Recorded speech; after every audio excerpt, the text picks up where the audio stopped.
Olá, tudo bem? Espero que você esteja tendo um ótimo tempo conosco aqui, seja assistindo nossos vídeos, ouvindo podcast. A nossa esperança é que isso seja uma ótima ferramenta para trazer valor para a sua vida, para que você seja edificado. E se você quiser algum dia visitar-nos e conhecer o nosso trabalho, fique à vontade. Nós estamos aqui em Volta Redonda, sempre aos domingos, às 10 horas da manhã ou às 7h30 da noite. Vai ser um prazer te receber. No mais, fique conosco, aproveite o conteúdo, que Deus te abençoe. Um abraço. Nós estamos no meio de uma série que a gente está falando sobre as parábolas. A gente resolveu chamar essa série de Era Uma Vez. E hoje a gente vai continuar essa série falando a respeito das parábolas de Jesus. Aquilo que Jesus... Obrigado, Serginho. Aquilo que Jesus ensinou para a gente através das parábolas. Na semana passada, a gente teve uma boa oportunidade de ouvir o Ítalo. Dá meu iPad aí, fazendo favor. A gente ouviu o Ítalo falando a respeito das parábolas. Ele fez uma introdução à série, foi uma mensagem fantástica, muito boa, e hoje nós vamos continuar essa série. Semana passada, para quem não veio, a mensagem está lá no YouTube, é só você entrar lá, youtube.com/Capela Church, e você vai poder ver o Ítalo pregando. Pregou muito bem. Quem estava aqui semana passada? A maioria de nós estava aqui semana passada. O Ítalo pregou muito bem. Eu acho que ele já está pronto para me substituir. Ele já pode ser o pastor da igreja, amém? Amém. Isso aí, viu, Ítalo? Vai pegando aí, vai recebendo aí sua bênção. Pregou muito bem, achei muito interessante. Ele falou sobre o porquê das parábolas. Ele usou uma parábola que a gente vai falar no mesmo capítulo hoje, então se você tiver a Bíblia aí contigo, pode deixar aberta em Mateus capítulo 13, que é o que a gente vai explorar. Eu não vou lá agora, mas eu queria fazer algumas ressalvas a respeito dessa série. Para você que é novo, aqui na capela, todo meio do ano, mais ou menos em junho, julho, a gente começa uma série que a gente se propõe a ir mais fundo na Bíblia. Não que nas outras mensagens não seja fundo. Eu tenho aprendido que a obra de arte, ela acontece quando você não tem mais o que tirar. Quanto mais simples, mais difícil.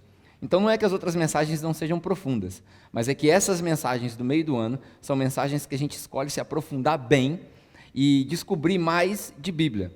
Nas outras partes do ano, a gente fala muito sobre a praticidade do Evangelho, como viver o Evangelho, e aí ao longo do ano você vai vendo séries diferentes. Mas nessa série do meio do ano, normalmente é a maior série, a gente gasta aí 3 meses, 4 meses às vezes, falando de um mesmo assunto. Você vai reparar que as mensagens são repetitivas. Você vai reparar que lá por volta da 6ª ou 7ª mensagem, você vai começar a pensar, acho que já falou isso daí. E aí a gente aprende que quando a gente cansa de ouvir, é a hora que a gente começa a aprender. Então a gente se propõe a passar aí 3, 4 meses falando da mesma coisa. A gente já teve uma série sobre Gálatas, já teve uma série sobre Efésios, já tivemos uma série sobre a identidade de Jesus, que a gente explorou o livro de João. E nessa série nós vamos falar sobre as parábolas. O objetivo é que a gente seja edificado e que a gente aprenda, não só por que Jesus usou parábolas, mas aprenda também o que elas significam. Porque os ouvintes de Jesus, eles tinham uma peculiaridade, eles percebiam o reino, e eu acho que a gente ofuscou o reino na nossa sociedade. Então o objetivo dessa série é você entender o que é o reino de Deus. Ao longo de todas essas mensagens, você vai ouvir a gente falando sobre o reino de Deus. Então o Ítalo usou Mateus capítulo 13, com algumas ressalvas. Ele falou da parábola do tesouro perdido, e ele falou da parábola da pérola valiosa. Essas duas parábolas ele usou para demonstrar o valor do reino, o quão importante é o reino de Deus para nós. E no capítulo 13, muito bem dito também na primeira mensagem, é o capítulo que a gente repara que Jesus começa a contar parábolas. Até o capítulo 12, Jesus tem algumas experiências, cura algumas pessoas, fala algumas coisas, tem alguns debates. No capítulo 13, ele percebe que os seus perseguidores, os fariseus, os seus questionadores, começavam a pressionar ele demais. E aí, você escolhe o que você quer acreditar. Alguns teólogos dizem que Jesus usou parábolas para confundir alguns e para esclarecer outros, o que é o cumprimento de uma profecia de Isaías. Outros teólogos dizem que Jesus usou parábolas porque era comum, já que o seu ciclo interno, o seu ciclo mais próximo era de pescadores, pessoas humildes. Outras pessoas dizem que Jesus usou parábolas porque era um costume judaico, já que ele veio para os judeus, mas os judeus não aceitaram. No primeiro público que ele fala, ele usa parábolas porque os judeus eram mestres em alegorias, em contar histórias. E a parábola é isso, é uma história. Era uma vez X, Y e Z. E normalmente as parábolas são histórias exageradas, que não existem, para explicar um ponto que existe. Então você vai reparar que nas parábolas a gente tem exageros, hipérboles. Jesus usava isso em quase todos os seus discursos. É daí que vem o camelo no fio da agulha, é aí que vem o rico, é impossível o rico entrar no reino dos céus, e por aí vai. São exageros, não são verdades absolutas. São exageros e histórias que Jesus contou, ou algumas histórias que já eram conhecidas, que ele adaptou para explicar o que era o reino de Deus. Em Mateus capítulo 13, a gente tem várias parábolas. Hoje a gente vai, talvez, conseguir explorar o capítulo inteiro. Vou fazer uma leitura bem grande aqui, por isso eu estou te alertando. Durante essa série, eu gostaria de te sugerir que você, se você não tem o costume, traga papel e caneta para a igreja, para você anotar as coisas, porque a gente vai falar muita coisa, é muita informação. E aí, talvez você perca alguma coisa, no grupo de conexão é bom a gente lembrar. Se você não é do papel e caneta, você pode anotar no seu celular, também funciona. Mas anote, porque Deus abençoa aquele que anota, amém? Isso aí é Bíblia. Isso é Bíblia. Você vê como é? Pega o pessoal, né? O negócio de igreja é complicado, a gente pega as pessoas. Né? 1 Alexandrino, livro de heresias, número... por aí vai. Deus abençoa aquele que anota, porque a gente lembra. Enfim, se você não gosta de anotar, está tudo bem, vai estar na tela, mas é bom a gente anotar para lembrar. Em Mateus capítulo 13, a gente tem várias parábolas. Jesus começa com a parábola do semeador, que não é a que a gente vai ver hoje.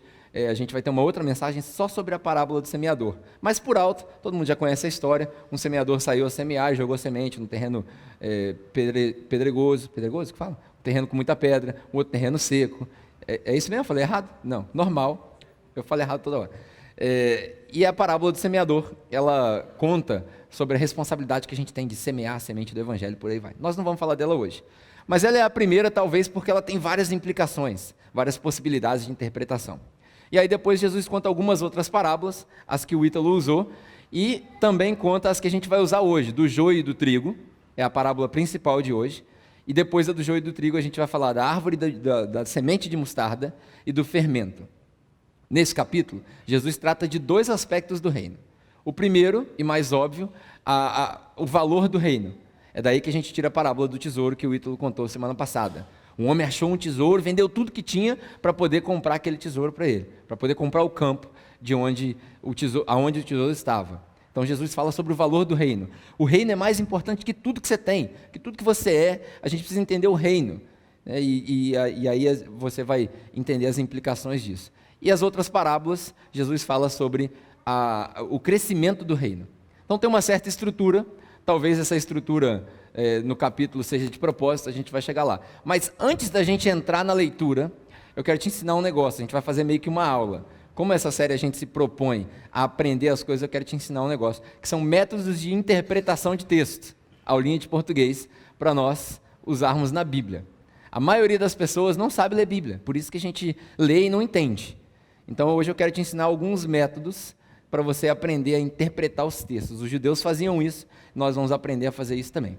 Por quê? A gente precisa fazer 3 coisas ao ler as parábolas. A gente precisa aprender a ter interpretação, a gente precisa ter revelação, e a gente precisa ter aplicação. A gente vai ver nos próximos quadros. Interpretação, revelação e aplicação. Sem essas 3, as parábolas não servem de nada para nós. São só contos de fada. A gente precisa aprender a fazer tudo isso. O primeiro deles, interpretação, você tem vários métodos de interpretar texto. Mas eu sempre disse aqui que a Bíblia não é um livro de interpretação. A Bíblia é um livro de revelação. A interpretação é importante para você entender o contexto e por aí vai. Mas não é o principal. Toda vez que você lê Bíblia, Antigo Testamento ou Novo Testamento, principalmente as parábolas, você precisa entender o contexto da história, para quem foi escrito, quem estava falando, que época que ele estava falando. Por exemplo, os evangelhos sinópticos, Mateus, Marcos e Lucas, e o evangelho de João, contam histórias bem diferentes. E a época que eles foram escritos faz toda a diferença. O evangelho de João, ele foi escrito focado, bem ali do capítulo 6 para frente, o evangelho de João é inteirinho focado nos festivais de Israel que acontecem num período de 40, 50 dias. Então, tudo que fala ali no evangelho de João tem a ver com os festivais de Israel.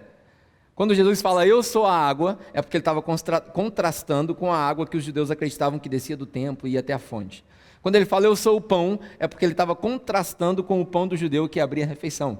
Quando ele fala eu sou o caminho, a verdade e a vida, ele estava contrastando com o caminho que os judeus faziam até o templo para a hora do sacrifício.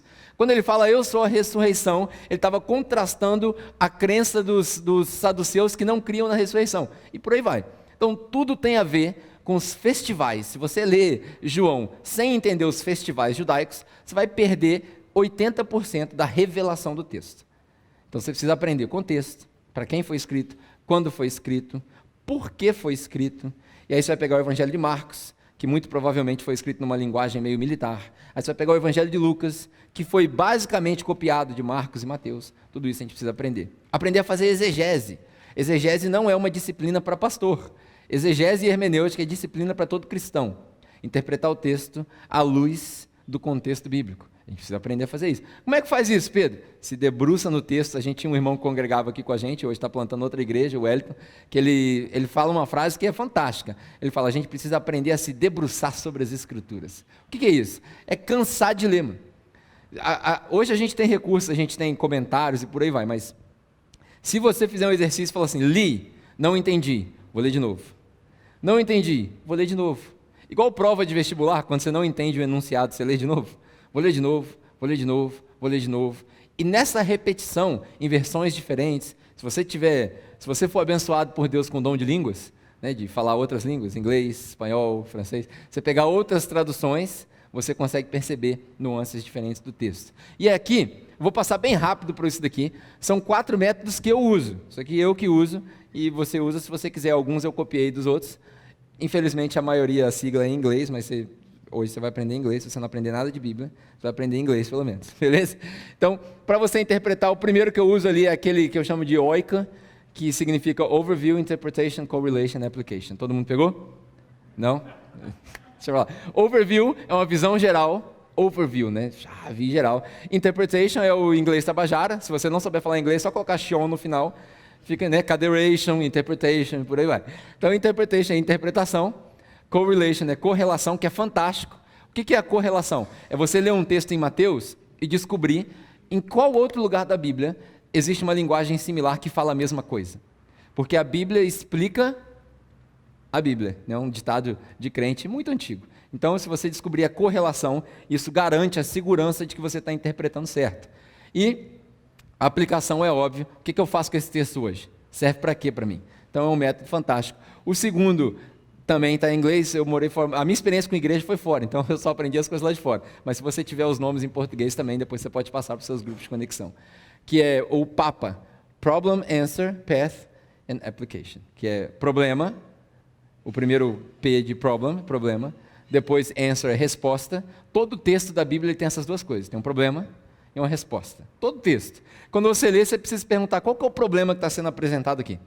Como no Evangelho de João, por exemplo, o problema era o judaísmo, as coisas que estavam acontecendo ali que Jesus precisava contrastar. E qual que é a resposta? Aquilo que Jesus próprio fala. Eu sou a água, eu sou o pão, eu sou o caminho, e por aí vai. Problema, resposta, pathway é o caminho. Qual que é o caminho que Jesus usa? Ele usa uma alegoria, ele usa uma história, e por aí vai.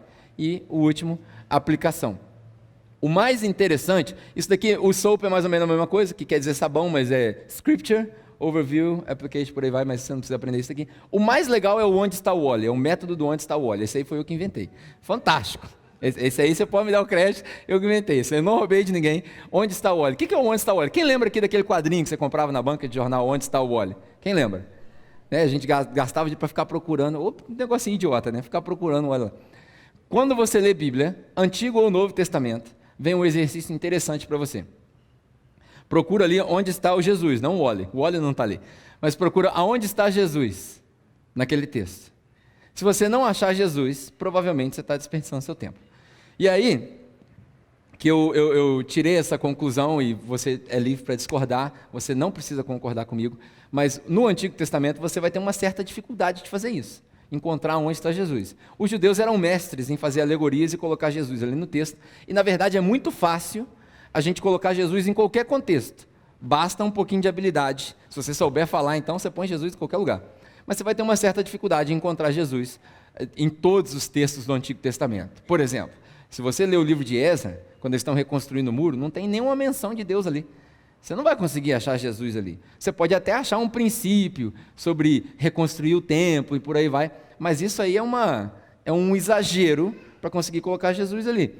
Isso não quer dizer que o livro não é inspirado e não quer dizer que não é de Deus. Só é uma parte da história que você não vai conseguir encontrar Jesus. Outro exemplo é o livro de Cantares. Quem aqui já fez exercício de ler o livro de Cantares?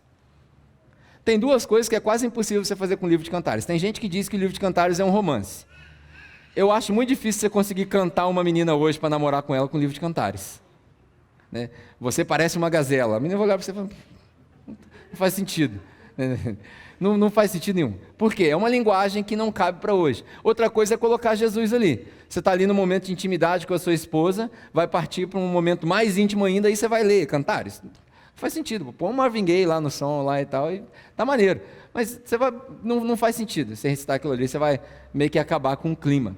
O que é o livro de Cantares? O livro de Cantares, na definição mais lógica, é um conjunto de poemas românticos, que os escritores da Bíblia acharam legal colocar ali. Os judeus achavam que aquilo ali era uma analogia. Deus e a igreja, o que é válido, fantástico você pensar assim. Mas você vai ter uma dificuldade de fazer isso literalmente. Por isso que eu estou te explicando que o exercício legal é você achar o Jesus no texto. Quando você lê Gênesis, por exemplo, você vai achar Jesus. Você vai ver aquilo que a gente chama de teofanias, quando Jesus aparece no Antigo Testamento antes dele encarnar. Você vai ver nos profetas, a gente leu aqui Isaías 53 na série passada, você vai ver uma profecia a respeito do Messias. Então você acha, na maioria do Antigo Testamento, mas você precisa tomar cuidado para não se tornar aquele crente que vê Jesus em todo lugar. Né? Se você olhar para o sol, piscar o olho 3 vezes, você vai ver Jesus. Não, você não vai ver Jesus. Você vai ver um negócio que acontece no seu olho e aí né, a gente precisa saber conversar com as pessoas também, senão as pessoas assustam. Tudo é Jesus. Então, isso daqui é legal. E aí você precisa, além da interpretação, já estou acabando a aula, você precisa de revelação. O que é revelação? É aquilo que vai por trás da interpretação. Quando Jesus conversava com seus discípulos, por exemplo, ele chegou para Jesus e falou assim, Pedro, quem que o povo aí está falando que eu sou? Porque a galera já falou aqui a opinião deles e tal. Aí Pedro fala para ele, tu és o Messias, filho do Deus vivo. Aí Jesus fala para ele, bem-aventurado é você, Pedro, porque não foi o homem que te falou isso. Foi o próprio Deus que te revelou. O que é revelação? É quando abre os olhos. Não é um exercício. Revelação não acontece por esforço. É quando Deus abre os seus olhos. Pela graça ele fala assim, é isso meu filho. É por isso que as pessoas ficaram perplexas. Porque as pessoas simples entendiam Jesus e os inteligentes olhavam para eles e falavam assim, como é que pode? Ele entendeu, eu não entendi, não faz sentido. Porque é revelação. A nossa fé não é uma fé gnóstica. Está aí uma palavra nova para você. A fé cristã não é uma fé gnóstica. O que é gnosticismo? É a ciência do conhecimento. Você não chega para Jesus porque você conhece a Bíblia. Tem muita gente que conhece a Bíblia, mas não conhece o autor da Bíblia. Eu prefiro que você seja íntimo do autor da Bíblia e não saiba um versículo decorado. Porque a fé vem por revelação, é graça. Entendimento é fantástico. Mas entendimento sozinho não revela nada. A fé cristã não é uma fé gnóstica. Ela não é irracional. Tem isso também. Não é porque você conhece e sabe que você tem fé. Mas você também não pode ser irracional. Espiritualizar tudo e esquecer o lado racional. Afinal de contas, quando Paulo dá um resumo para nós da nossa fé, ele fala, irmãos, eu rogo-vos, pelo amor de Deus, que vocês ofereçam o corpo de vocês como sacrifício vivo. Isso é Romanos capítulo 12, versículo 1. Como sacrifício vivo, pois esse é o seu culto racional. Então o nosso culto a Deus também é um culto racional. Tem experiência? Claro que tem. Tem sentimento? Claro que tem. Mas ele também é racional. A gente não pode irracionalizar as coisas. E por último, você precisa de aplicação. Interpretação, revelação e aplicação. Sem aplicação, não funciona de nada. Sem aplicação não funciona de nada. Por quê? Quando você lê o texto e você não tiver o que fazer com aquele texto, não funciona para você. É por isso que a gente insiste que você deve focar todas as suas dicas de aplicação no Novo Testamento. Se você ler o Antigo Testamento, você vai achar um contexto histórico fantástico, você vai entender a história dos judeus, da onde a gente veio, como fé, pelo menos, não etnicamente falando, mas você não vai achar nada aplicável para você, porque não é para você, era para um povo separado. E tinha um propósito para isso, a gente já falou sobre isso, não vou voltar ali. Já no Novo Testamento você encontra as dicas de aplicação para você, para hoje.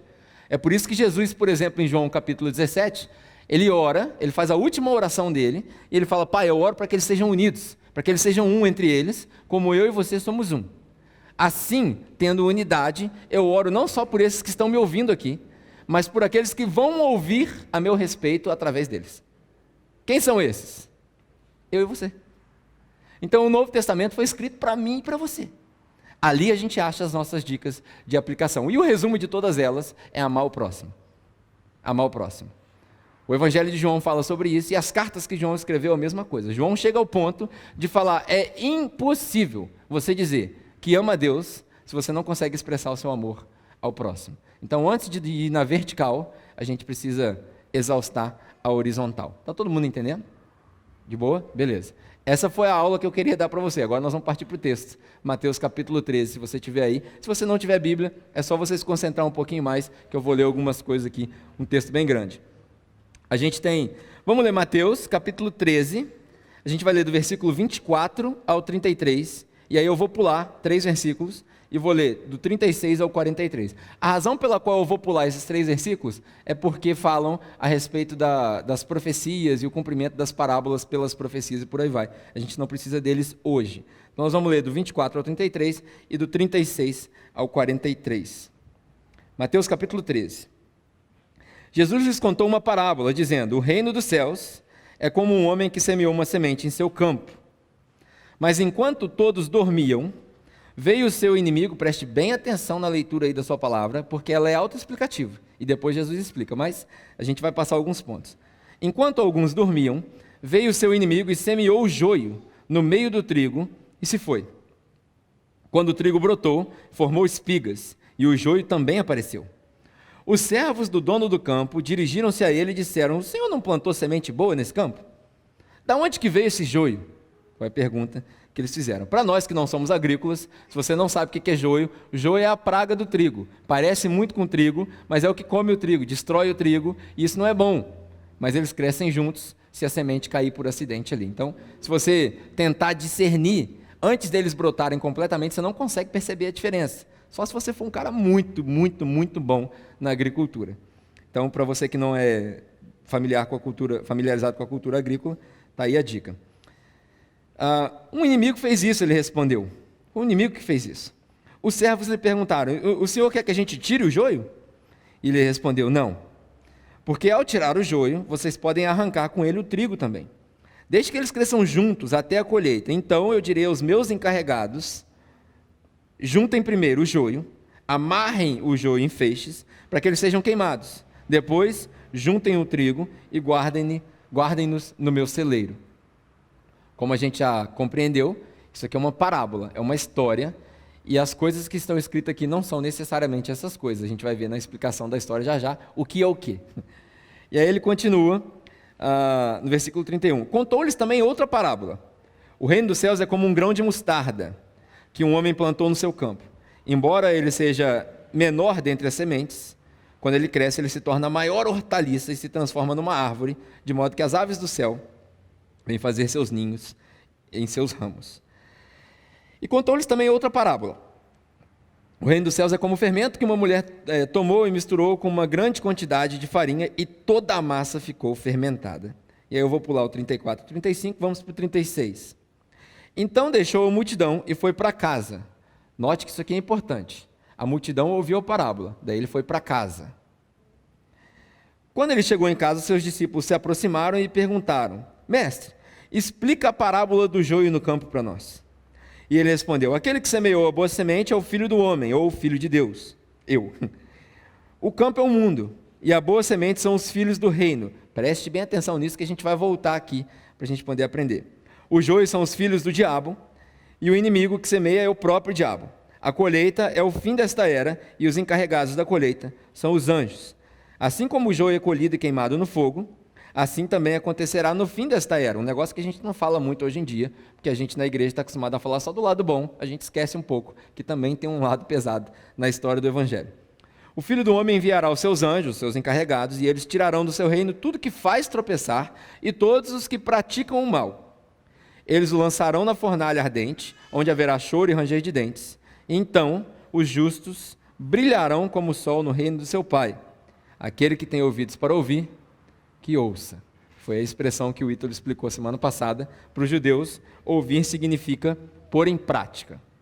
Então hoje, a gente vai acabar essa parábola do joio e do trigo dizendo a mesma coisa. Se você entendeu, põe em prática. Duas coisas antes da gente entrar no joio e no trigo. Tem duas parábolas bem pequenas aqui. A da mostarda e o do fermento. Na parábola da mostarda, ele fala um negócio interessante. Fala, um homem saiu a semear e jogou uma semente no campo. Hoje, para quem acompanha o Globo Rural às 6 horas da manhã no domingo, você vê aquelas máquinas revirando o chão e por aí vai. Antigamente não era assim. Antigamente o cara saía com um saco de semente e ele ia jogando sementes. É daí que Jesus tira o princípio da parábola do semeador, que ele saiu a semear várias sementes. Ninguém semeia uma semente. Semear uma semente é muito arriscado. O risco dessa semente não crescer é grande. O passarinho vir pegar, como a gente viu na parábola do semeador, cair no meio das rochas e por aí vai. Mas aqui ele conta que o reino de Deus ele é semelhante a um semeador que saiu e plantou uma semente do grão de mostarda. Coisas para a gente humanizar as escrituras. A semente de mostarda não é a menor semente de todas. Está escrito aí na sua Bíblia, mas ela não é. Quando Jesus falou que ela é a menor semente de todas, é porque era o conhecimento comum deles. Não é a menor semente. Você pode procurar, você vai achar várias sementes menores do que a semente do grão de mostarda. Se você pegar, por exemplo, uma semente de chia, ela é menor que um grão de mostarda. Se você pegar várias sementes, você vai ver que são menores que o grão de mostarda. Mas aquele povo não conhecia esses alimentos. Então, para Jesus, ele vai e diz, está aqui a menor semente. E ele diz que é uma semente. Por quê? Porque não tem vários reinos. Só tem um reino. E esse um reino é o reino que esse semeador semeou. E esse um reino, por que ele fala que é a menor semente? Porque os que estavam ouvindo Jesus olhavam para ele e provavelmente não entendiam a significância do reino naquela época. Porque eles esperavam um reino militar que desbancasse Roma. E ali era um reino com 6 pessoas ouvindo, 10 pessoas ouvindo, 12 pessoas ouvindo, talvez 50 pessoas ouvindo. Era um reino que se dissipava quando acabava a comida. Distribuía pão para todo mundo comia e ia embora, sobrava 10 com Jesus, sobrava 12 com Jesus. Era um reino insignificante, um reino que não tinha capacidade de destruir nada. Mas aí Jesus fala que esse grão de mostarda, quando ele cai no chão e quando ele germina, ele se torna a maior árvore, que também não é a maior árvore. Uma árvore de mostarda, para quem nunca viu, ela chega a 3, 4, 5 metros no máximo. Tem várias árvores que são maiores, o eucalipto é muito maior, mas não era parte da cultura deles. Então Jesus diz que elas tornam uma grande árvore. E aí os pássaros vêm e fazem ninho neles. Um problema dentre os teólogos e os super espirituais de hoje em dia. Os super espirituais, eles interpretam a Bíblia minuciosamente a tal ponto que eles perdem o significado da parábola. Talvez você já tenha ouvido dizer que as aves do céu e os ninhos que são feitos nessa árvore é o inimigo, é o diabo que vem e faz morada no reino de Deus. Deixa eu esclarecer um negócio para você. Não tem espaço para o diabo no reino de Deus. Amém? Não tem. Não tem espaço para o diabo na vida do que não tem espaço. Semana passada o Ítalo deixou bem claro aqui, o que é o reino de Deus? O reino de Deus é um espaço, um lugar, um tempo, onde só a vontade de Deus é feita. Então no reino de Deus não tem espaço para o diabo. O diabo não faz parte do reino de Deus, tanto que ele é separado. Alguns teólogos pegam o texto de Daniel, texto de Ezequiel, que são profecias antigas, que não estão falando do reino de Deus. Está falando de Nabucodonosor e está falando do Egito. Aí eles pegam aquele pequeno pedaço que tem lá o ninho e as aves que fazem morada na árvore. A árvore que era bonita e frutosa era Nabucodonosor, o templo da Babilônia. O exílio que Daniel estava passando. Não tem nada a ver com o reino de Deus. Mas as pessoas dizem que não, aqui os pássaros vão fazer morada, então você tem que tomar cuidado, porque no meio do reino vai vir gente ruim. Claro que vai vir gente ruim, a gente vai ver aqui. Mas isso não é o que a parábola quer dizer. Quando a gente for discutir com as pessoas que não têm a mesma fé que a gente tem que ter essa experiência e essa sensibilidade de falar, não, irmão, aqui está dizendo o que está dizendo. Não tenta inventar as coisas, porque se a gente inventar as coisas, a gente vai se embolar. Então, as aves, o que Jesus quer dizer é o seguinte, a árvore é tão bonita, o reino de Deus é tão bonito, que todo mundo vem e encontra sombra, todo mundo vem e encontra descanso, todo mundo vem e encontra comida, e aí vem as alegorias que os judeus eram famosos por fazer.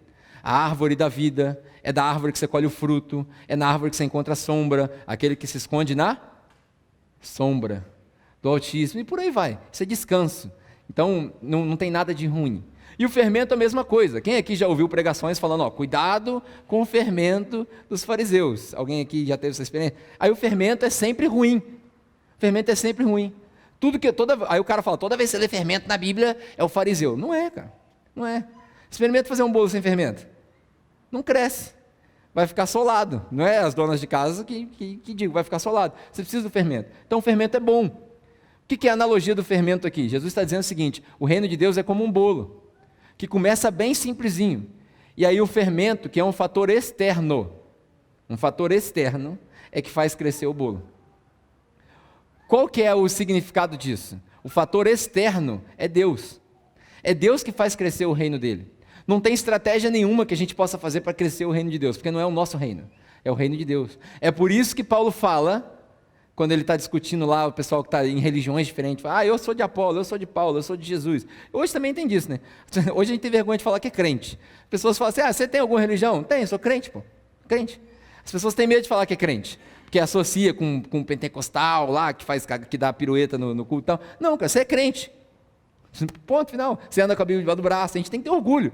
Eu ando com a Bíblia debaixo do braço. Se você é novo, você carrega seu celular e tal, mas tudo bem. A gente não pode ter vergonha de falar que é crente. Tem gente que tem vergonha, não, eu sou cristão, eu sou seguidor de Jesus. Inventa um monte de nome para as coisas. É o problema que Paulo tinha. Eu sou de Paulo, eu sou de Apolo. Aí Paulo fala, cara, um planta, o outro rega, mas quem dá o crescimento? Deus. É Deus que dá o crescimento. O fermento é Ele, é um fator externo. Isso chama graça. A gente faz na igreja aquilo que a gente consegue fazer, as estratégias do humano. Mas é Deus que dá o crescimento para o reino. Um grande erro dessa parábola do joio e do trigo, para a gente entrar na parábola do joio e do trigo, é a gente achar que essa parábola fala da igreja. Jesus conta a parábola e fala assim, ele plantou e nasceu o trigo e nasceu o joio. Aí a gente acha que essa parábola é sobre a igreja. Na igreja tem gente ruim e tem gente boa. Tem gente que saiu do vício e tem gente que está viciada. E a gente tem que deixar eles lá e não precisa falar nada e deixa eles lá. Essa parábola não é sobre a igreja. Não é. Aqui na nossa igreja, nós tomamos essa decisão de incluir todo mundo. A gente tomou essa decisão. A porta está aberta para todo mundo. Aqui a gente não exige que ninguém mude. Por quê? Porque se Deus salvar a pessoa, ela muda no tempo dela. Aqui nós resolvemos ter fé. É uma igreja de verdade, porque tem igreja que não tem fé. Qual que é a igreja que não tem fé? É a igreja que tem procedimentos para fazer a pessoa mudar. Pegou a ideia? A igreja que tem procedimentos para te transformar é uma igreja que manipula o seu caráter, sua identidade, que não tem fé. A igreja que tem fé é a igreja que fala assim, se Deus salvou, Deus transforma. Porque o evangelho de verdade é um evangelho que cura, salva e transforma. Se não tem transformação, não tem salvação. Amém? Isso aí é claro. Não é questão de ser conivente com o pecado, jamais, jamais. Nossa igreja não é uma igreja conivente com o pecado. Nós não encorajamos as pessoas a pecar, nós só ensinamos que elas são livres. Diferente. Eu nunca vou encorajar ninguém a pecar. Você nunca vai ver eu falar para você, irmão, beba sua cerveja, fuma seu cigarro, usa sua droga, faz sexo antes do casamento. Nunca, jamais. Porque eu tenho as minhas convicções de que isso não condiz com uma vida cristã. Mas eu vou falar para você é livre, você faz o que você quiser, mano. Se você foi salvo de verdade, aí Paulo fala isso para a gente quando ele escreve a carta aos Colossenses. Se você foi salvo de verdade, você morreu. E o homem morto não tem reação. E aí é engraçado que tem um ditado de Lutero que fala que, ele mesmo fala, que ele achou que o velho homem tinha morrido afogado nas águas do batismo, até ele descobrir que o desgraçado sabia nadar. Então, o nosso velho homem, ele fica voltando o tempo todo. Mas isso não deveria acontecer, porque se ele morreu, ele não volta, só ressuscitou Jesus. E Lázaro? Mas Lázaro não durou nem um mês, ressuscitou, mataram ele depois. Então, só Jesus ressuscitou. O velho homem não pode ressuscitar. Eu vivo uma vida cristã, eu tenho fé, eu me converti, eu aceitei Jesus, tem gente que gosta de usar esse termo, né? Eu aceitei Jesus, mas eu não consigo largar. Então você não aceitou Jesus, mano. Você não aceitou Jesus. Você não conheceu Deus. Mas eu tenho um vício, eu sou viciado em pornografia e toda vez que eu estou sozinho eu ligo o computador. Você não conhece Deus. Você não conhece Deus. Porque se você tivesse conhecido, você ia desenvolver aquilo que a gente chama de temor a Deus. E eu estou tomando essa liberdade para falar isso com você, e eu só vou falar isso nesse período do ano. Agora é hora da gente ir fundo. Conversão é transformação. Se não tem transformação, não tem conversão. Me desculpe, mas no caminho eterno e estreito você não está andando. Mas você está sendo muito pesado, logo hoje que eu trouxe um visitante, é bom que ele já conhece o lado ruim da parada, para quando ele vê o lado bom, ele vai se alegrar. Eu seria intelectualmente infiel se eu não falasse para você daquilo que a Bíblia é clara, daquilo que Jesus é claro. Jesus fala de céu, amém, glória a Deus, vem todo mundo, mas Jesus também fala do inferno. Jesus fala da graça que salva, claro que fala, mas ele também fala da justiça. A gente precisa ter essa consciência. Então essa parábola não é sobre a igreja, essa parábola é sobre o reino, sobre como o reino de Deus, lá fora no mundo, convive o bom e o ruim. É aí que a gente entende, quando as pessoas falam assim, como pode um Deus tão bom permitir o sofrimento no mundo? Meu amigo, é joio e trigo. Os dois crescem juntos, no reino. Talvez, se você quiser arrumar uma explicação científica para isso, talvez para manter o equilíbrio do universo. Isso não é o que a Bíblia diz. Deus não precisa de equilíbrio. Eu já ouvi uma pregação certa vez, que o cara fala que Deus é desequilibrado. Pode parecer um escândalo, mas Deus é meio desequilibrado. Como assim? O que tem na cabeça de uma pessoa, né? Eu estou colocando Deus como uma pessoa aqui, encarnado como nós, um ser humano normal. Mas, me perdoem, como Paulo diz, estou falando como um louco. Mas o que passa na cabeça de uma pessoa de morrer por alguém que é culpado? Não faz sentido. Por quê? Porque ele é meio desequilibrado. E por isso a gente deve dar glória a Deus, porque ele é desequilibrado em nosso favor. A balança está a nosso favor. A balança não está contra nós. Se ele fosse desequilibrado ao contrário, como a gente falou aqui na última série, dos deuses orientais que puniam o homem, que o homem era criado para servir a Deus, aí Deus era desequilibrado ao contrário. Aí ia estar ruim para nós. A gente nunca ia conseguir fazer. Isso é a lei, é o peso da lei. A lei, o Antigo Testamento servia para isso, para mostrar para a gente o quão pecador nós somos e como não tem como chegar a Deus. Aí ele manda Jesus e desequilibra a balança. Já viu aquela expressão, você e Jesus, você mais Jesus é igual a tudo? É exatamente isso. Na hora que você está aqui todo pecador, podre, sujo, ruim, todo errado, não cabe na igreja. Você não cabe na igreja. Eu não caibo na igreja. Nós não cabemos na igreja. Nós não servimos para a igreja. Porque o que é a igreja? O que a palavra igreja significa? É a reunião daqueles que foram salvos, os santos. Eu participo de um grupo de plantação de igreja que os caras, eles dão bom dia para as pessoas assim, bom dia santos. Eu escuto aquilo e falo assim, cara, vocês não têm noção do que vocês estão falando. Aí outro dia eu mandei uma para provocar, eu falei, bom dia pecadores, miseráveis, infelizes, merecedores da graça. E aí os caras, opa, por quê? Nós não cabemos na igreja. Nós não merecemos a igreja. Nós não merecemos ser salvos. Nós não merecemos graça. E eu não estou falando isso para te deixar mal, não, de maneira nenhuma. Estou te falando isso para te mostrar que a balança está a nosso favor.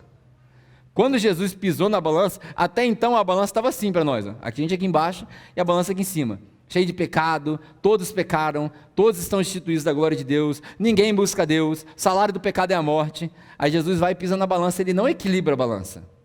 Jesus pisa na balança, tira todo o pecado e a balança faz assim a nosso favor. Agora é a hora de você falar glória a Deus. Vai, Penteca, pode falar. Os pentecostais agora na gente, hoje de manhã eu estava ouvindo uma música, eu fazia, hoje eu estou meio pentecostal, hoje eu estou sentindo as coisas aqui. Jesus desequilibra a balança, entendeu? Ele faz isso daqui com a balança, ele não equilibra a balança. Então essa parábola não é sobre a igreja, essa parábola é sobre o reino de Deus, sobre a igreja com I maiúsculo, sobre a igreja de Deus, sobre o povo de Deus, aqueles que se reúnem em casa, aqueles que se reúnem no templo, aqueles que não se reúnem, aqueles que se reúnem todo dia, aqueles que guardam o sábado, que guardam o domingo. Ah, mas o adventista não é crente. Aí é problema seu, você que julgue, eu não estou afim de fazer essas coisas. Para mim, todo mundo que confessa Jesus como Salvador é crente, amém? Ah, os católicos vão ser salvos? É Jesus e eles que vão resolver, meu amigo. Eu estou preocupado com o reino. Falou o nome de Jesus, tá bom. Quem não ajunta, espalhe. Quem não espalha, ajunta. Então, tá comigo. Falou o nome de Jesus, tá tranquilo. Você define lá na sua casa o que você quer acreditar, o problema é seu. Não vou falar desses pontos. E aí a gente chega na parábola do joio e do trigo, que a gente está falando. 3 coisas só que eu vou mostrar para você. A parábola, vou contar a história de novo. O cara saiu para semear, botou semente boa no terreno, e aí os servos percebem, ao virar da noite, que tinha joio no meio do trigo. E eles se questionam, não foi semente boa? Aí o dono fala, foi. Mas por que nasceu o joio? Foi o diabo, foi o inimigo que colocou isso daí e cresceu junto. Quer que arranque? Não, de maneira nenhuma, porque se arrancar, você vai arrancar os dois juntos. Deixa aí crescer. E no final, os meus servos, os meus empregados, vão juntar e vão queimar o joio e vão deixar o trigo para nós. Essa é a parábola. 3 coisas que a gente percebe. A primeira coisa é que o joio e o trigo crescem no mesmo solo. Primeira coisa. Não se ache o bambambam, o último pacote do biscoito, porque você tá bem na fita com Deus. Não. O que foi? Falei. O último biscoito. O que eu falei? E o que é? Tô igual o Chaves, né? O que é? O que eu falei? O que é? O que eu falei? Eu falei o último biscoito. O que eu falei? Nossa. Misericórdia. E o pior é que o cara que edita o vídeo, ele não vai cortar, que ele gosta de me sacanear, vai fazer um meme ainda, vai botar isso no Instagram. Enfim, não se ache. Mas vocês entenderam, né? Na verdade, eu falei só para ver se vocês estavam prestando atenção. Né? Não se ache o último biscoito do pacote, porque você está bem com Deus. Não. Por quê? Porque o joio e o trigo nascem do mesmo solo. E ao mesmo tempo, se a semente cair no mesmo solo, eles nascem ao mesmo tempo. Eles andam juntos. E às vezes, no exercício do equilíbrio do universo, seja lá por qual razão, eu não sei, as coisas ruins acontecem com as pessoas boas. Coisas ruins acontecem com pessoas boas. Infelizmente, é a vida. E aí a gente percebe, Martinho Lutero tinha uma frase muito interessante, ele falava que até o diabo é o diabo de Deus. Porque o diabo não faz nada que não seja dentro do controle de Deus. Duas coisas interessantes para você aprender hoje também, eu acho que é válido. Existe uma diferença entre governo e controle. Governo e controle. Nós vivemos num mundo debaixo do governo do diabo, mas sob o controle de Deus. Conseguiu perceber a diferença? O governo é do diabo, esse mundo jaz no maligno. No mundo vocês terão aflições. Deus não quer aflição para ninguém, gente. Vamos ser sinceros. A vontade de Deus, você lê lá em Ezequiel 18, lá atrás, você vê que a vontade de Deus é que todos se convertam, que todos se arrependam, que todo mundo experimente aquilo que a gente vê em Apocalipse. Não tem mais choro, não tem mais tristeza, não tem mais doença, é só pegar do fruto lá da árvore da vida. É fantástico. Essa é a vontade de Deus. Esse é o controle de Deus. No final das contas, a gente vai chegar lá. O plano de Deus começou há muito tempo na eternidade e está longe de parar ainda, se Deus quiser. A gente tem que ter tempo para poder ganhar as outras pessoas, mas se ele voltar amanhã também, glória a Deus. Mas o reino dele não está completo ainda. Como o Ítalo falou que semana passada, ele começou como a semente do grão de mostarda. Ela plantou e está germinando, mas ele não está completo ainda. Ele vai estar completo quando a gente estiver com ele, para sempre, na eternidade, que a gente não tem nem como descrever. O que é eternidade? Faz essa experiência na sua cabeça. Onde começa a eternidade? Onde termina a eternidade? O nosso cérebro não chega nisso. É muito longe, é muito distante, é um paradoxo. Nosso cérebro tem dificuldade de entender os paradoxos. Então, até o diabo, ele é de Deus. Não que ele seja santo, não é isso que eu estou querendo dizer, mas ele só faz as coisas dentro do controle de Deus. Nós vivemos num governo do diabo. As regras do mundo, as tendências, aquilo que você vê na televisão, no Instagram, no Netflix, no Facebook, você pode ter certeza que Deus não está infiltrado no Facebook. A nossa missão é entrar ali, mas Deus não está ali. Se você se deixar pelo natural, você vai ver que é só o diabo naquele negócio. Ah, mas você está sendo muito espiritual, você está sendo muito careta. Ué, faz uma experiência, cara. Esses dias eu mostrei para minha esposa, eu tô falando aqui para você entender, eu mostrei para minha esposa, estou lá no Instagram, normal, na moral, eu não sigo o negócio de mulher pelada, eu não sigo nada disso. Eu não sigo nada disso, que é para não dar brecha para o inimigo. Porque nós somos homem, todo homem aqui sabe o que eu estou falando. Se você começar a seguir mulher de biquíni, já aparece a pelada. E aí, mais um pouquinho, meu amigo, você vê outras coisas que você não quer ver. Então, não siga. Chega, pessoal, vou fazer uma observação aqui. É importante fazer essa observação.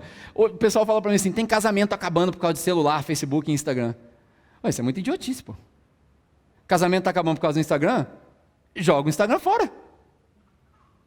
Simples. Se a sua mão te faz pecar, o que você faz?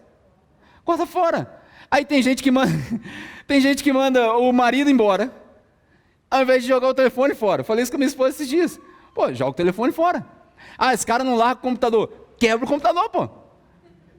Simples. Telefone. Eu lembro que na série de Efésios eu falei sobre hombridade, casamento. E aí eu falei para a galera assim, hoje a gente tem muitos meninos de barba. Os caras só querem jogar videogame. Videogame está dando trabalho na sua casa? Desce a marretada no videogame, pô. Seu marido está jogando videogame, o cara está com 35 anos de idade, a conta está atrasada e ele está jogando videogame, destrói o videogame. Simples. Pô, meu amigo, passou dos 18, tem tempo para brincar de videogame, mas não. Eu sei que tem uma galerinha meio atrasada, que ainda gosta do videogame, jogar um FIFA lá e tal. Cara, responsabilidade, meu amigo. O cara quer meninas, aprendi com a Josi essa semana, a Josi não está aqui. O cara vai te cantar, quer namorar e tal. Primeira pergunta que você faz, tem profissão, meu querido? Não. Então tchau. Melhor coisa que você faz. Mas eu sou apaixonada por ele. Passa, paixão passa, coração muda. Casamento não é sustentado por causa de amor. Casamento é sustentado num compromisso. E vagabundo que não tem compromisso com pagar a conta não vai ter compromisso contigo. Pegou? Olha os pais dando glória a Deus, aleluia. Eita, nós. Ganhei agora, vai todo mundo aumentar o dízimo agora, só porque eu falei isso aí. Isso tem nada a ver com o que eu estou falando aqui, cara. Me perdi, deixa eu me canal aqui. Tá.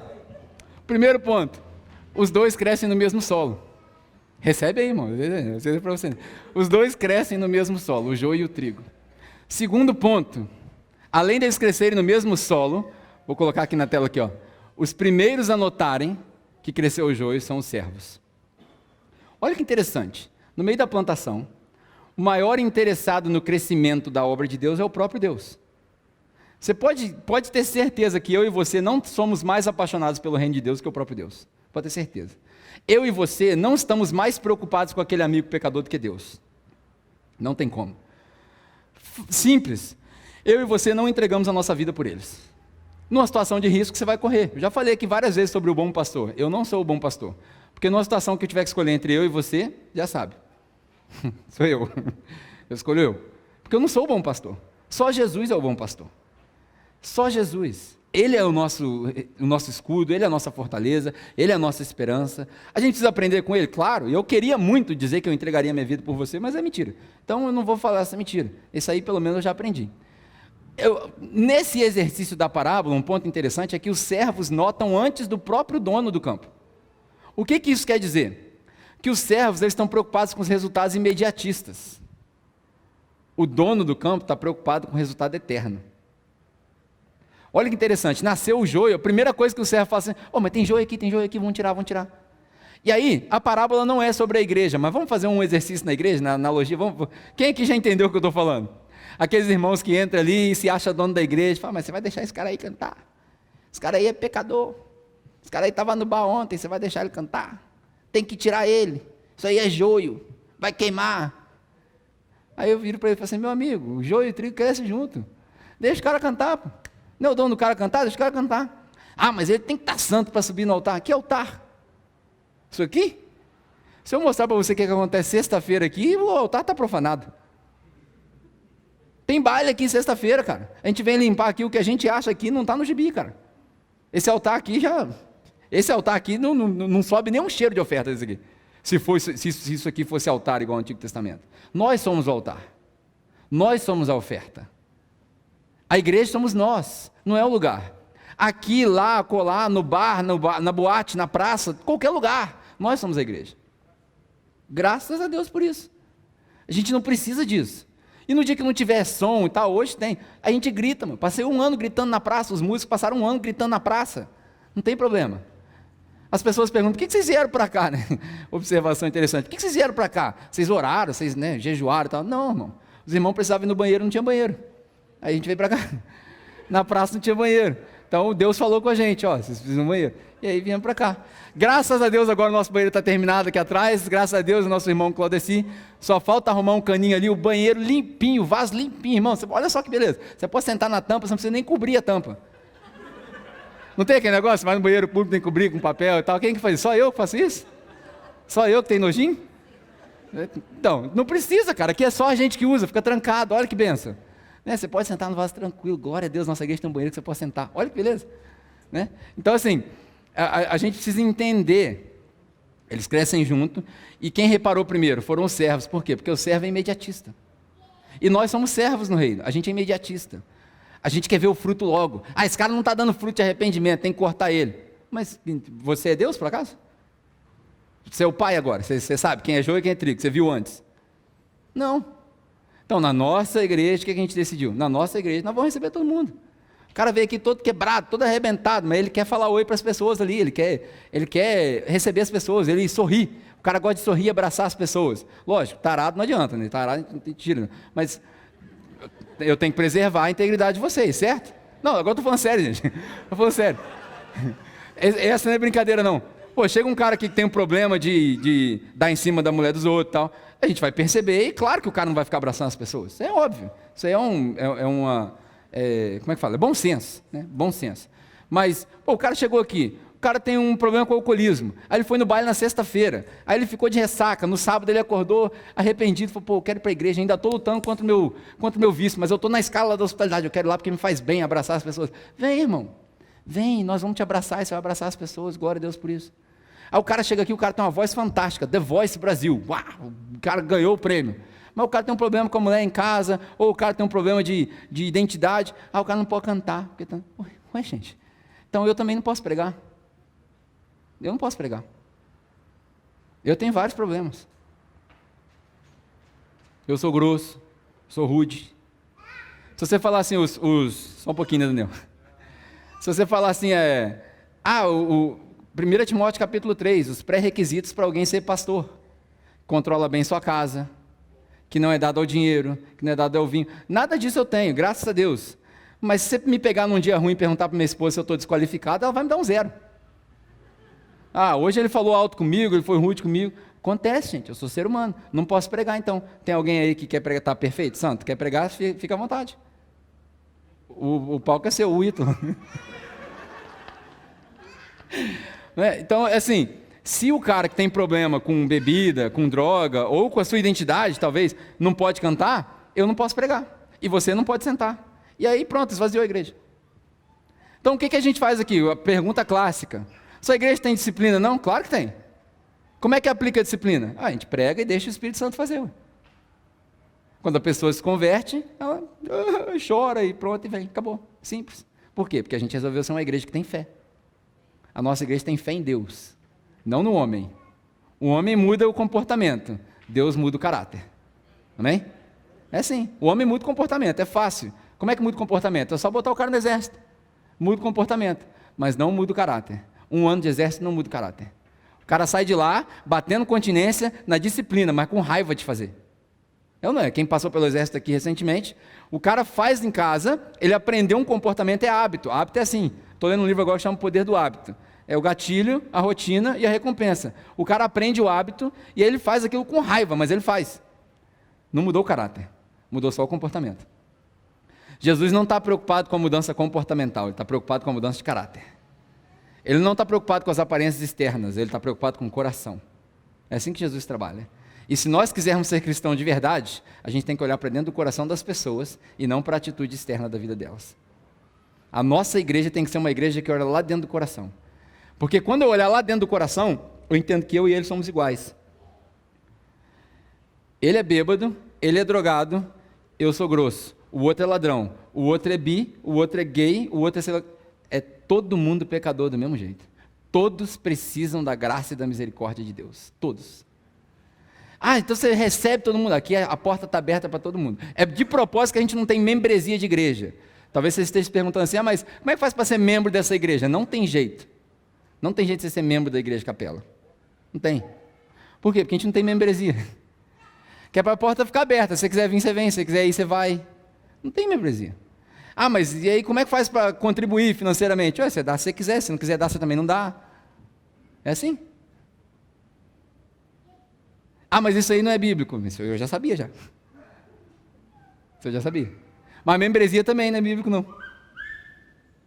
Então a gente fica no mesmo.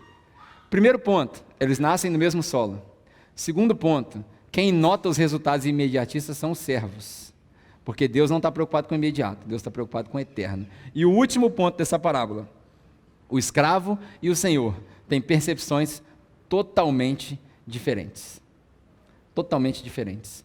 O escravo e o senhor têm percepções totalmente diferentes. E aqui, mais uma vez, eu vou fazer um alerta. Isso aqui não é conivência.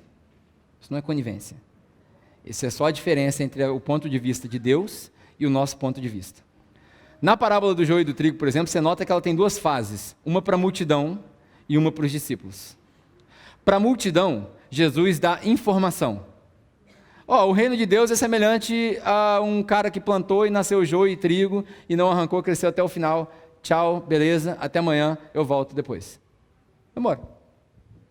Deixou os caras assim, Por quê? Jesus, talvez de propósito, contava parábolas para que as pessoas não entendessem. Talvez porque não era a hora dele, como o Ítalo explicou semana passada. Mas ele deixa no ar, está aberto. O reino de Deus é igual o cara que plantou e nasceu joio e trigo? Não entendi. É igual eu falar para você hoje, o reino de Deus é quando junta Flamengo e Vasco. As duas torcidas no mesmo lugar. Até amanhã, valeu. Você fala assim, mas se juntar Vasco e Flamengo vai dar briga. Tem jogo ou não tem? Quem ganha? Vai passar na televisão? Todas essas perguntas vêm. Quem ganha? Flamengo, óbvio, né? Eu já falei aqui, já que hoje eu já cometi várias gafes, né? Eu já falei aqui que o time mais espiritual no Brasil é o Flamengo, né? Que é o que chega mais próximo do Espírito Santo, a pomba e o urubu, né? É o que chega mais próximo. Os outros. O Vasco tem a cruz, mas a cruz do Vasco é igual, não é assim. Então não é muito. Fluminense, então, coitado. Então, tem algum tricolor aqui? Não. Me perdoa, irmão. Me perdoa. Então, assim, contar uma parábola, qual que é a diferença entre o ponto de vista dos dois? Para a multidão, Jesus dava só informação. Para os discípulos, ele dava aplicação. Os discípulos é que eram obrigados a viver aquilo. Para a multidão, Jesus faz um convite. Ó, a porta está aberta para todo mundo. É igual domingo aqui, você não vê eu falar de doutrina aqui. Aqui a porta está aberta para todo mundo. Todo mundo vem. Aqui tem joio, aqui tem trigo, aqui tem pedra, tem feijão, tem tudo junto. Vem, todo mundo. Para a multidão a gente dá informação. Para os discípulos a gente dá advertência. Quem aqui é discípulo de Jesus, que já conhece Jesus como seu Salvador? Então, para vocês vou dar uma advertência. Eu não ando com Jesus, eu não sou crente. Cara, para você é só um convite. Vem todo mundo, vem, que você cabe aqui. Você não precisa crer nas mesmas coisas que a gente crê para participar da mesma coisa que a gente participa. Fica à vontade no nosso meio. A casa é sua. Faça o que você quiser. Vem, participa com a gente, aproveita, encontre-se com Deus, ou não, coma lá o café, tenha comunhão com as pessoas. Fantástico. Mas para os discípulos, a gente dá uma advertência. E aí eu vou finalizar com essa ideia. Jesus, ele contando essa parábola, ele explica a parábola e ele mostra. O Senhor é Deus. Para quem não entendeu ainda, o Senhor do campo é Deus. Ou o próprio Jesus. O joio são os filhos do diabo. O joio, os filhos do diabo. Quem semeia o joio, o próprio diabo. Está bem explicado na parábola. Mas uma coisa que é interessante que ele explica e às vezes a gente não percebe, porque logo antes a gente leu a parábola do semeador e na parábola do semeador a gente tem a ideia que nós saímos semeando. Nós somos aqueles que semeiam. E é verdade mesmo, a gente saiu a semear e por aí vai. Mas pode ser uma aplicação também. Mas nessa parábola que a gente está explicando, o trigo, as sementes, somos nós. Nós não somos o semeador. A semente somos nós. E o trabalho da semente é cair no solo e ficar quietinho até crescer. Esse é o trabalho da semente. A semelhança disso, nesse mesmo capítulo 13, Jesus conta uma pequena parábola. Ele fala: o reino de Deus é semelhante a um pescador que jogou a rede.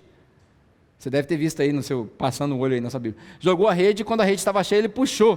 E veio peixe ruim e peixe bom. Joio e trigo. Veio um monte de lixo junto com a rede. E aí ele separa os peixes bons dos peixes ruins e do lixo que vem do mar. Nós somos chamados para ser pescadores, não peixeiros. Se você não entendeu a diferença, o peixeiro limpa o peixe, o pescador só traz o peixe. Quando Jesus chamou os discípulos, falou assim: vem e me segue que eu vos farei o quê? Pescadores de homem. O nosso trabalho é só jogar a rede. E nessa parábola do joio e do trigo, o nosso trabalho é só ficar quietinho. Quietinho. Por quê? Porque nós não estamos semeando, nós fomos semeados. Nós somos os filhos de Deus que foram plantados nesse mundo. Pegou a ideia? A gente não aconteceu por acidente. E você não se converteu porque alguém te convenceu de que Jesus era bom. Nós fomos plantados aqui, de propósito. Deus tinha um propósito para mim e para a sua vida. E o propósito que através da minha e da sua vida, outros sejam alcançados também. Nós fomos plantados aqui. É por isso que Jesus fala: vocês são o sal da terra e a luz do mundo. Vocês são o sal da terra. No final dessa parábola ele fala: o joio vai ser separado, o joio vai ser queimado, e o trigo vai ser junto, e eles brilharão. Você já viu trilho brilhar? Eu nunca vi trilho brilhar. Trigo fluorescente. Já viu isso?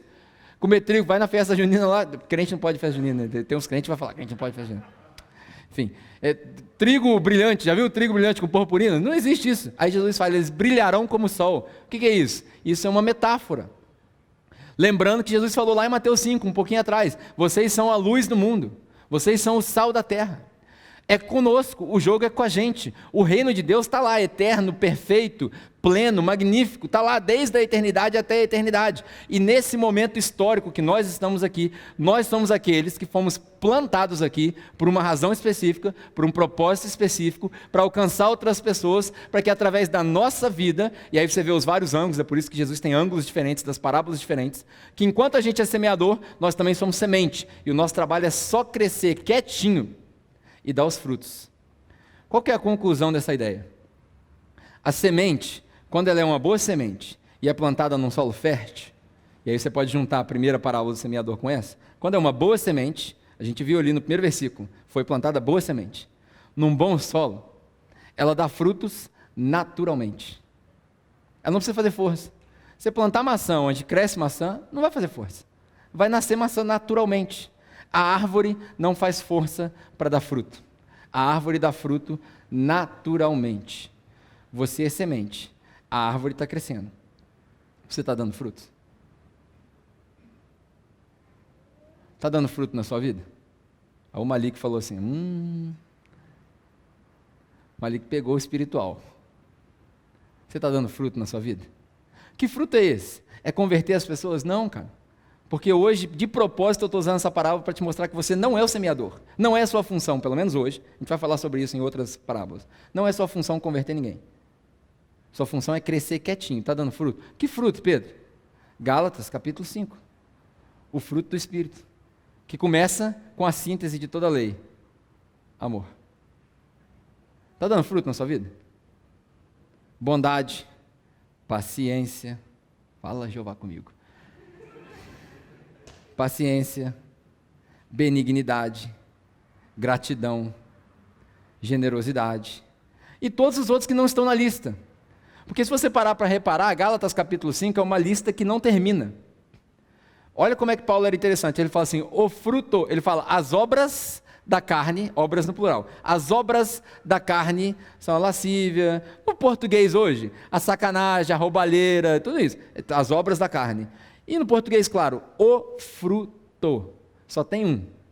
O fruto. E esse fruto tem várias caras, mas é um fruto, porque só vem de um Espírito. Porque a gente tem um Deus, um Espírito, um mediador, ô glória.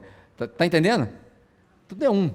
Um fruto. Não é difícil de dar fruto. Se você não está dando fruto, minha conclusão de hoje é sair para casa bem motivado. Se você não está dando fruto do Espírito, ou você não brotou ainda, ou você não é boa semente. Ou você não brotou ainda, ou você não é boa semente. E eu estou falando você de propósito. Quem fala em público fala assim, você nunca deve falar você, você tem que falar nós. Graças a Deus eu desenvolvi uma convicção, e eu acredito pela misericórdia de Deus, que eu fui salvo. Não sei você, não posso falar por você. Por isso que eu estou falando você, não estou apontando o dedo para você não. Estou falando você para você entender o impacto. Se você não está dando fruto, se nós não estamos dando fruto, se eu não estou dando fruto do Espírito, amor, paixão, generosidade, gratidão, paciência, se não está dando fruto, santidade, porque sem santidade ninguém verá a Deus. Ah, mas eu já fui salvo, uma vez salvo, sempre salvo, glória a Deus, amém, concordo contigo, mas sem santidade ninguém vai ver a Deus. Por quê? Porque todo aquele que é salvo se torna separado e abdica das coisas da carne. Você vai parar de pecar? Jamais. Mas você vai mostrar na sua vida, no seu fruto, que você reflete a glória de Deus. Não tem como o cara ser salvo e não ser transformado. Não tem como o cara ser salvo e viver uma vida de sacanagem. Não tem como. É porque ele não foi salvo. Aí fica a minha conclusão para hoje. Se você não está dando fruto na sua vida, ou você não brotou, porque não é tempo do fruto, temos paciência contigo, a gente espera. Ou você não é boa semente, aí você é joio. E no final, meu amigo, o joio vai para a sauna. Pegou? No final, o joio queima. O trigo brilha, o joio queima. Quem é você? Boa reflexão, né? Amém? Que nós possamos sair daqui hoje, todos com a convicção de que nós somos trigo e não joio, de que nós brilhamos e não queimamos, de que nós damos fruto e não esperamos, de que a gente transforma e é transformado e não somos influenciados, que nós somos a influência e não os influenciados. Amém?